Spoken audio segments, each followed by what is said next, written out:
Right, we've just come from the pub. Archery's had about 4,000 pints. I've had a couple. Really? She hasn't had anything to drink. Don't worry, she's driving. She's sensible. She doesn't drink even when she's not driving. But I have. But yeah, we've met up with a couple of Archery's friends, and they told me I need to go and pay my respect to this woman in the area. I was going to call her lady, but she might not be a lady. She protected the area from Laos invasion. Yeah. The area that we're in is Nakhon Rat, which is short for Nakhon Ratchasima. Yep, it's short for that. We go to respect Yamo. Yamu, which is her name. Yeah, grandmother. Grandmother. Yeah, No. it's She's like the grandmother of this area. Yeah. I wish they did this in England so much, because I get so frustrated the way, especially now, the way statues are treated of old heroes. But she protected the area from Laos invasion, and what the Thai people do is they go to these statues and they pay respects. They get on the knees and they bow 3 times. And normally when you go to an area like this, you pay respect to someone like the grandmother of the area. But instead in the UK, we've taken to throwing paint and graffiti in them quite a bit lately. So which winds me up a lot. But now hopefully we can see how how these people should be respected. Yeah, we're gonna do it now. And I love that. I love the fact that I went to the pub and he said, if you're here, you're gonna need to pay respect to this woman. Absolutely brilliant. Yep. You know, definitely new. When you go to London next, baby, 3 bows before Winston Churchill. I don't know. จำน้องนัดว่าไงจ๊ะ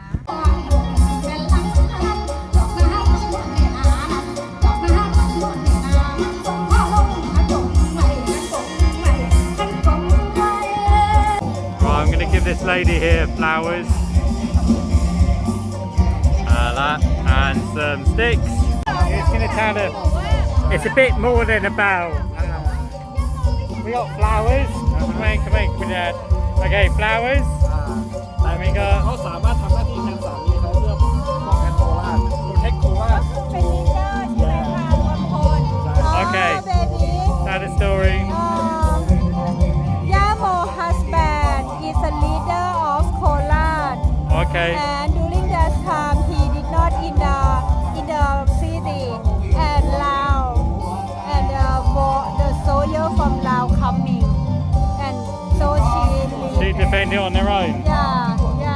instead her husband and to like Catholic people to fight and protect Korat from another Laos. country. Yeah. Cool, man. I love this. Honestly, this is beautiful to me. Right, Winston Churchill, you're getting a bunch of flowers when I go home. Beautiful, look at that. Absolutely beautiful.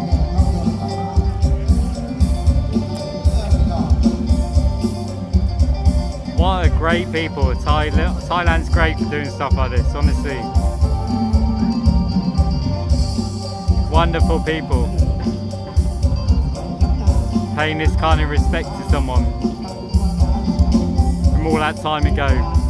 300 years ago this was, but she protected the area when her husband was away from Laos invasion. And look at the respect she gets here. Isn't that amazing? Isn't that a beautiful thing? Oh, I'm getting called over. I'm going.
เวลาเขา ที่อื่นใช่ไหม ใช่ประตูนี้ประตูเดียว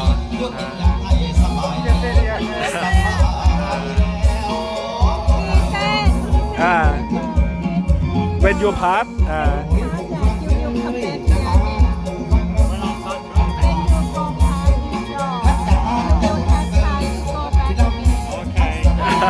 Somebody like him also have girlfriend in here.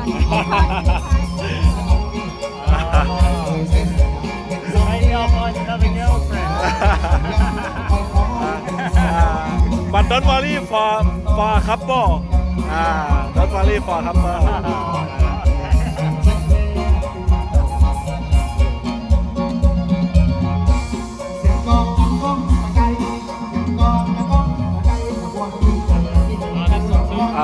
Can.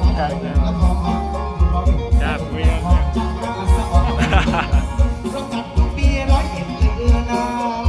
Honestly, this kind of thing people love at home. So different.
เดี๋ยวถ่ายรูปให้พี่เป๋าถ่ายรูปกับย่าโมกันโอเค finish Thank you.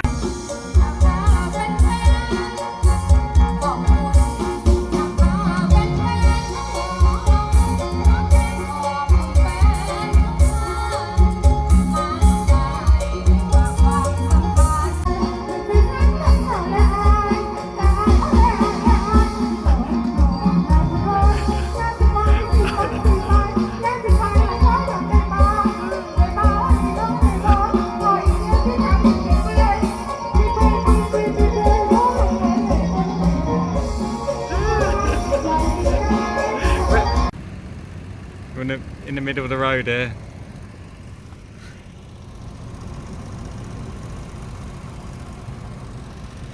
He's making sure we don't go before the green light.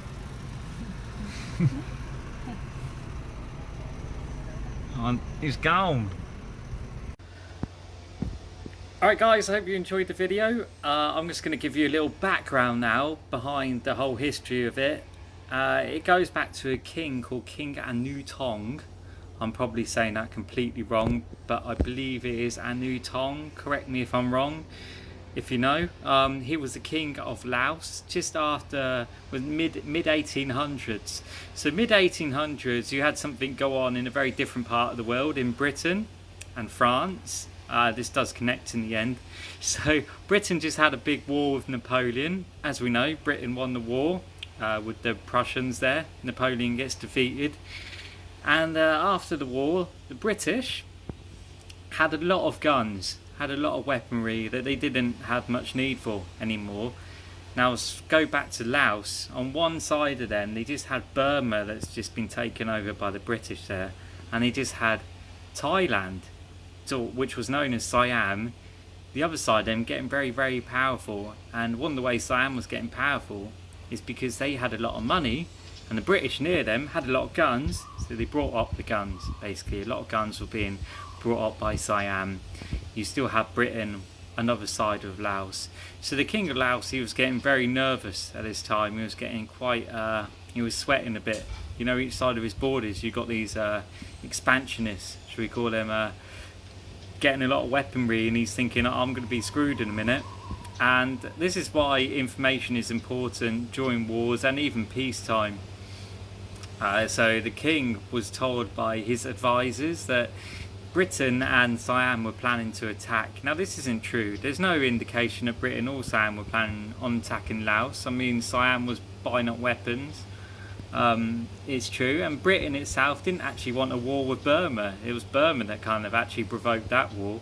So neither of them were actually interested in Laos. But he got bad information, and yeah, so he used his information and he built up an army and he invaded Thailand, which is how he ended up all the way down there in Nakhon Rat.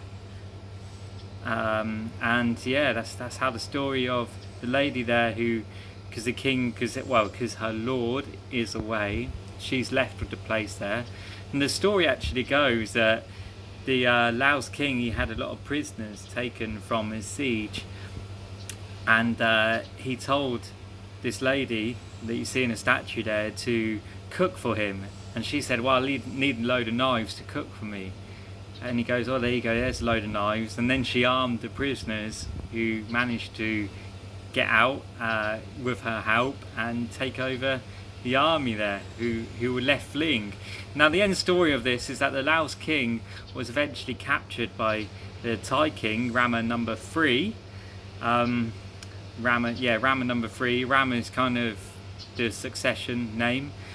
Anyway, so he gets captured, and then the people who captured him put him in this iron cage. Quite a brutal end for this Laos king, and he gets tortured all the way down to Bangkok. Now this iron cage, and this was reported by a British person who was there at the time, they put him in this iron cage and he was in the boiling hot sun, and trust me, that's torture enough. This sun over here is torture enough. It could burn you alive if you don't have any cover here.